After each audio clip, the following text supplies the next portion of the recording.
One of the easiest ways to waste hours editing is by not knowing where your visuals go. You sit down with your footage and suddenly you're trying to figure out, should this be B-roll? Do I need captions here, or maybe a slide or some motion graphics? And it slows you down every single time. That's why I use a simple script highlighting system. I literally color code my scripts so that I can see at a glance what's talking head, what's B-roll, what are captions, and where do the motion graphics go. And by the time I start editing, all the decisions are already made. In this video, I'm going to show you exactly how to set it up and why it saves you so much time. All right, so over here, I have pulled up one of my previous scripts to a video called Don't Start a YouTube Channel in 2025. And I also have the video pulled up here in QuickTime so we can reference it and go back and forth. So quickly, this setup is going to be for those who write out your entire script. It doesn't necessarily have to be word for word, but you know mostly exactly what you're going to say. I will talk about how you can do this a little bit differently with an outline later at the end of this video, but let me just jump in and show you what I have here in this script. If I scroll down, the key here is this legend is what I call it. So this section is going to tell you what the highlight colors mean and what to do with them down in the script. So the first talking head clips will be highlighted green. This is where I'm talking straight to the camera. There's no overlays or not full screen graphics or B-roll or anything like that. It's just me talking to the camera. And then the second thing is B-roll. I highlight blue. So anywhere I want to put B-roll in the video, I'm going to highlight that blue so that I know I need to put B-roll over the top of that text. And then also the third one is like a title screen. So it doesn't necessarily have to be a title, but anytime I'm going to go to a full screen graphic or background where I'm going to put text on top of it, that's a title screen to me. So I'm highlighting those in red. And then right here, the bold on-screen text, what that means is anywhere I want text to pop up on the screen, no matter if it's B-roll, talking head, or anything, I bold that text. So you'll see that down here below. Let's scroll down. And I'll just look at the first few paragraphs and then we'll jump over and show a little bit of that video. So the first sentence is right here, thinking about starting a YouTube channel in 2025. Stop right there. It's way harder and way less glamorous than you think. Okay, so when I was scripting, I knew I wanted this on screen, not B-roll. I wanted to be a talking head. So it's highlighted green.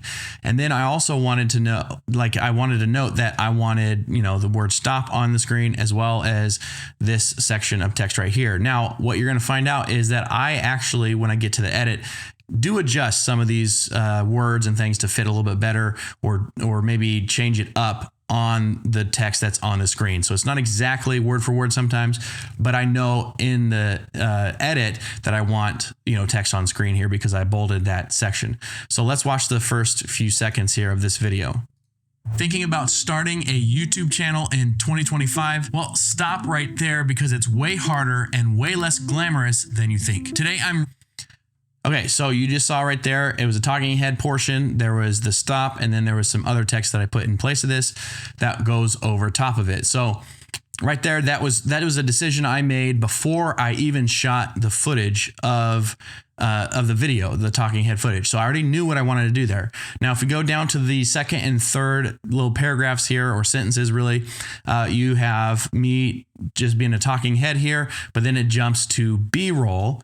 Right? So here's some B-roll. And then I also bolded this honest, and I want to kind of make a point of noting that this is like the honest reality, that I'm going to put that text over B-roll. So if I come back over to this video here, let's go ahead and hit play.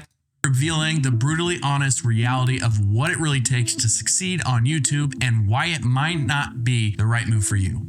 Okay, so you saw that I didn't put honest, I put the truth, but the point was that I was highlighting the theme of honest over top of the B-roll there. So that's what I did with that one. If you scroll down a little bit more, I have more B-roll that we just kind of saw it cut to. And then there's going to be a title screen where it's text on a background full screen. So let's go ahead and watch that over here.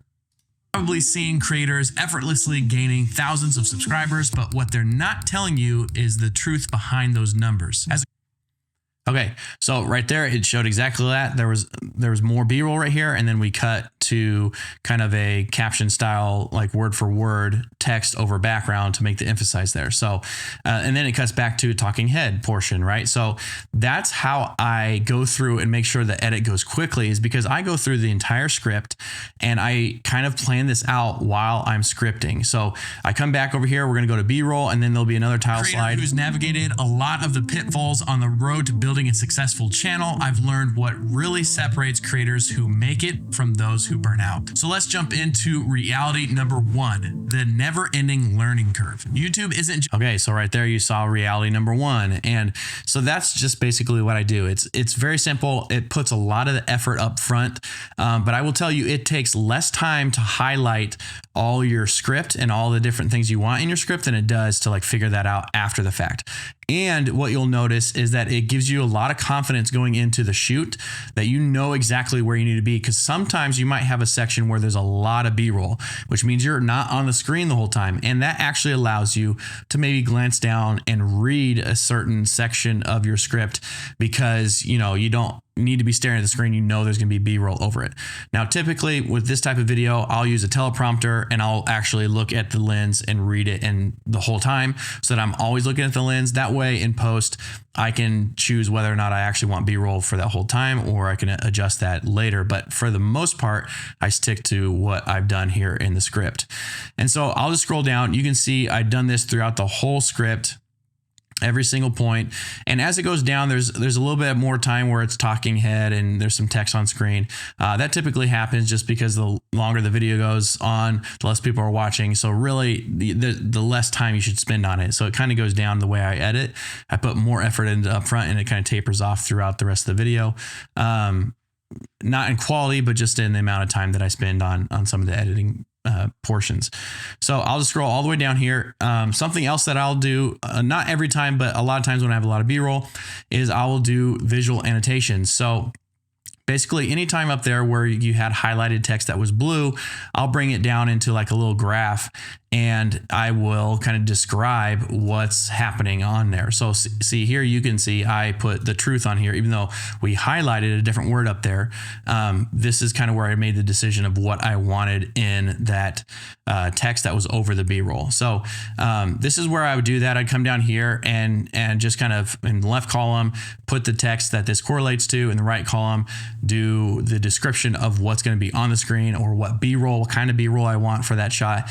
And just make those notes. And that way, when I go into the edit, I've already shot, I've already thought about all this, and then I can just reference this document and go find the B-roll that I need, or shoot the B-roll I need, and be able to place that in there like that. So that's pretty much all I do for that. I will say, if you don't script out your videos word for word, this will work somewhat. So in your outline, the highlighting aspect of it might not work because you don't know exactly what you're going to say. So I wouldn't necessarily highlight, but I would do the script annotations document, the graph that I just showed you, because that allows you to kind of put maybe the main points in there, and then thinking about the visuals that you might want on screen, whether it's B-roll or, you know, text title screen or captions or whatever else it might be. It gives you the ability to think through that before you actually go into the shoot, and definitely before you edit. Okay, so how does this really speed up time?